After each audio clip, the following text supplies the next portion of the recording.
Access control policies are a type of security measures provided by APIG. You can use them to allow or deny API access from specific IP addresses or accounts.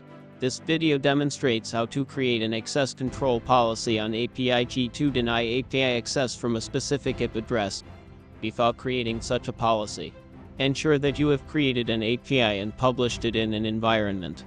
The general procedure includes 3 steps.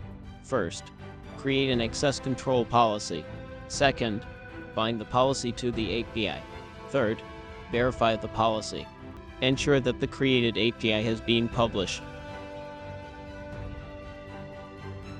Click Create Policy.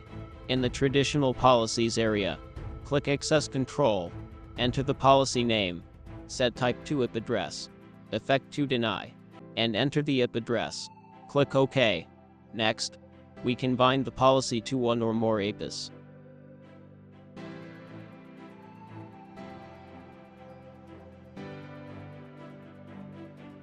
We will use an API test tool to configure API calling.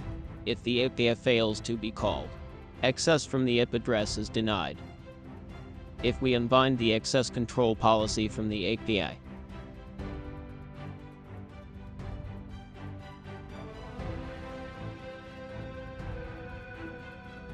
access from the IP address is allowed and the API can be successfully called.